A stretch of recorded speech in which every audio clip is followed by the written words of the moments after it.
अथ श्रीशिवमहिम्नः स्तोत्रम्। श्रीपुष्पदन्त उवाच। महिम्नः पारं ते परमविदुषो यद्य सदृशी स्तुतिर्ब्रह्मादीनामपि तदवसन्नास्त्वयि गिरः। अथावाच्यः सर्वः स्वमतिपरिणामावधिगृह्णन् ममाप्येष स्तोत्रे हरनिरपवादः परिकरः। अतीतः पन्थानं तव च महिमा वाङ्मनसयो तद्व्यावृत्यायं चकितमभिधत्ते श्रुतिरपि। सकस्य स्तोतव्यः कतिविधगुणः कस्य विषयः पदे त्वर्वाचीने पतति न मनः कस्य न वचः। मधुस्फीता वाचः परममृतं निर्मितवतस्तव ब्रह्मन् किं वागपि सुरगुरोर्विस्मयपदम्। मम त्वेतां वाणी गुणकथन पुण्येन भवतः पुनामीत्यर्थेऽस्मिन् पुरमथन बुद्धिर्व्यवसिता। तवैश्वर्यं यत्तज्जगदुदय रक्षा प्रलयकृत् त्रयी वस्तु व्यस्तं तिसृषु गुणभिन्नासु तनुषु। अभव्यानामस्मिन् वरद रमणीयामरमणीं विहन्तुं व्याक्रोशीं विदधत इहैके जडधियः। किमिह किं कायः स खलु किमुपायस्त्रिभुवनम् किमाधारो धाता सृजति किमुपादान इति च। अतर्क्यैश्वर्ये त्वय्यनवसरदुस्थो हतधियः कुतर्कोऽयं काश्चिन्मुखरयति मोहाय जगतः। अजन्मानो लोकाः किमवयववन्तोऽपि जगताम् अधिष्ठातारं किं भवविधिरनादृत्य भवति। अनीशो वा कुर्यात् भुवनजनने कः परिकरो यतो मन्दास्त्वां प्रत्यमरवरसंशेरत इमे। त्रयी साङ्ख्यं योगः पशुपतिमतं वैष्णवमिति प्रभिन्ने प्रस्थाने परमिदमदः पथ्यमिति च। रुचीनां वैचित्र्याद्रिजुकुटिलनानापथजुषां नृणामेको गम्यस्त्वमसि पयसामर्णव इव। महोक्षः खट्वाङ्गं परशुरजिनं भस्मफणिनः कपालं चेति यत्तव वरदतन्त्रोपकरणम्।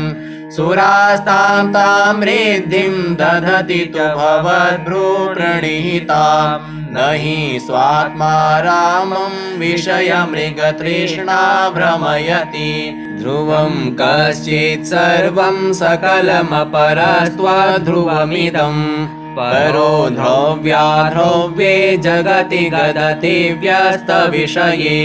समस्तेऽप्येतस्मिन् पुरमथनतैर्विस्मित इव स्तुवञ्जिह्रेमि त्वां न खलु ननु धृष्टा मुखरता। तवैश्वर्यं यत्नाद्यदुपरि विरिञ्चिर्हरिरधः परिच्छेतुं याता वनलमनलस्कन्धवपुषः। ततो भक्ति श्रद्धा भरगुरुगृणद्भ्यां गिरिशयत् स्वयं तस्थिताभ्यां तव किमनुवृत्तिर्न फलति। अयत्नादापाद्य त्रिभुवनमवैरव्यतिकरम् दशास्यो यद्बाहून् भृतरणकण्डूपरवशान् शिरः पद्मश्रेणीरचितचरणाम्भोरुहबले स्थिरायास्त्वद्भक्ते स्त्रिपुरहर विस्फूर्जितमिदम्। अमुष्य त्वत्सेवा समधिगतसारं भुजवनं बलात् कैलासेऽपि त्वदधिवसतो विक्रमयतः यद्रिद्धिं सूत्राम्णो वरद परमोच्चैरपि सतीम् अधश्चक्रे बाणः परिजनविधेयस्त्रिभुवनः न तच्चित्रं तस्मिन् वरिवसि तरि त्वच्चरणयोर्न कस्याप्युन्नत्यै भवति शिरसस्त्वय्यवनतिः अकाण्ड ब्रह्माण्ड क्षयचकित देवासुरकृपा विधेयस्यासिद्ध्यस्त्रिनयन विषं संहृतवतः सकल्माशः कण्ठे तव न कुरुते न श्रियमहो विकारोऽपि श्लाघ्यो भुवन भयभङ्गव्यसनिनः असिद्धार्था नैव क्वचिदपि स देवासुरनरे निवर्तन्ते नित्यं जगति जैनो यस्य विशिखाः सपश्यन्नीश त्वामितरसुरसाधारणमभूत् स्मरः स्मर्तव्यात्मा न हि वशिषुपथ्यः परिभवः महीपादाघाताद्व्रजति सहसा संशयपदम् पदं विष्णोर्भ्राम्यद्भुजपरिघरुग्णग्रहगणम् मुहूर्त्योर्दौस्त्यं यात्यनिभृतजटाताडिततटा जगद्रक्षायै त्वं नटसि ननु वामैव विभूता वियद्व्यापितारागणगुणितफेनोद्गमरुचिः प्रवाहो वाराम्यः पृषतलघुदृष्टः शिरसि ते जगद्वीपाकारं जलधिवलयं तेन कृतमित्यनेनैवोन्नेयं धृतमहिमदिव्यं तव वपुः रतः क्षोणीयन्ता शतधृतिरगेन्द्रो धनुरथो रथाङ्गे चन्द्रार्कौ रथचरणपाणिः शर इति दिधक्षोस्ते कोऽयं त्रिपुरतृणमाडम्बरविधिर्विधेयैः क्रीडन्त्यो न खलु परतन्त्राः प्रबुधियः हरिस्ते साहस्रं कमलबलिमाधाय पदयोर्यदेको नेतस्मिन् निजमुदहरन्नेत्रकमलम् गतो भक्त्युद्रेकः परिणतिमसौ चक्रवपुषा त्रयाणां रक्षायै त्रिपुरः गजागर्ति जगताम् गतौ सुप्ते जाग्रत्वमसि फलयोगे क्रतुमतां क्व कर्म प्रध्वस्तं फलति पुरुषाराधनमृते अतस्त्वां सम्प्रेक्ष्य क्रतुषु फलदान प्रतिभुवम् श्रुतौ श्रद्धां बद्ध्वा दृढपरिकरः कर्मसु जनः क्रियादक्षो दक्षः क्रतुपतिरधीशस्तनुभृतां ऋषीणामार्त्विज्यं शरणदसदस्याः सुरगणाः क्रतुभ्रेशस्त्वत्तः क्रतुफलविधानव्यसनिनो ध्रुवं कर्तुः श्रद्धा विधुरमभिचाराय हि मखाः प्रजानाथं नाथ प्रसभमभिकं स्वां दुहितरम् गतं रोहिद्भूताम्रिरमयिषु मृस्यस्य वपुषा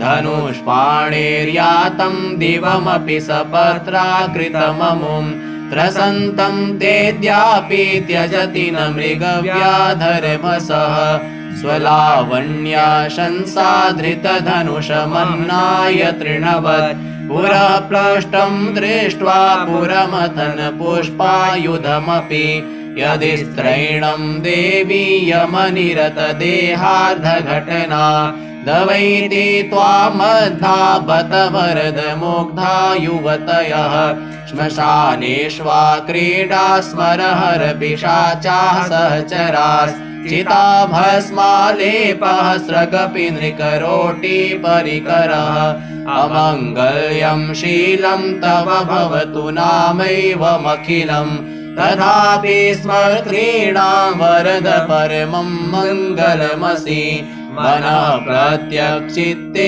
सविधमवधायात्तमरुतः प्रहिष्यद्रोमाणः प्रमदसलिलोत्सङ्गितदृशः यदा लोक्याह्लादं हृद इव निमज्ज्यामृतमये दधत्यन्तस्तत्त्वं किमपि यमिनस्तत् किल भवान् त्वमर्कस्त्वं सोमस्त्वमसि पवनस्त्वं हुतवहस्त्वमापस्त्वं व्योम त्वमुधरणिरात्मा त्वमिति च परिच्छिन्नामेवं त्वयि परिणता बिभ्रतु गिरं न विद्मस्तत्त्वं वयमिह तु यत्त्वं न भवसि त्रयीं तिस्रो वृत्तिस्त्रिभुवनमतो त्रीनपि सुरान् अकाराद्यैर्वर्णैस्त्रिभिरभिदधत्तीर्ण विकृतिरियं ते धाम ध्वनिभिरवरुन्धानमणुभिः समस्तं व्यस्तं त्वां शरणद गृह्णात्योमिति पदम् भवः शर्वो रुद्रः पशुपतिरथोग्रः स महान् तथा भीमेशानाविति यदभिधानाष्टकमिदम् अमुष्मिन् प्रत्येकं प्रविचरति देवश्रुतिरपि प्रियायास्मै धाम्ने प्रविहित नमस्योऽस्मि भवते नमो नेदिष्ठाय प्रियदवदवेष्ठाय च नमो नमः क्षोदिष्ठाय स्मरहरमहेष्ठाय च नमः नमो वर्षिष्ठाय त्रिनयनयवेष्ठाय च नमो नमः सर्वस्मै ते तदिदमिति शर्वाय च नमः बहुलरजसे विश्वोत्पत्तौ भवाय नमो नमः प्रबलतमसे तत्संहारे हराय नमो नमः जनसुखकृते सत्त्वोद्रिक्तौ मृडाय नमो नमः प्रमहसि पदे निस्त्रैगुण्ये शिवाय नमो नमः ऋषपरिणतिचेतः क्लेशवश्यं क्वचेदं क्व च तव गुणसीमोल्लङ्घिनी शश्वदृद्धिः इति चकितममन्दीकृत्य मां भक्तिराधात् वरद चरणयोस्ते वाक्यपुष्पोपहारम् असितगिरिसमं स्यात् कज्जलं सिन्धुपात्रे सुरतरुवरशाखा लेखनी पत्रमूर्वी लिखति यदि गृहीत्वा शारदा सर्वकालं तदपि तव गुणानामीश पारं न याति असुरसुरमुनीन्द्रैरर्चितस्येन्दुमौलैः ग्रथितगुणमहिम्नो निर्गुणस्येश्वरस्य सकलगणवरिष्ठः पुष्पदन्ताभिधानो रुचिरमलघुवृत्तैः स्तोत्रमेतच्चकार अहरहर नवद्यं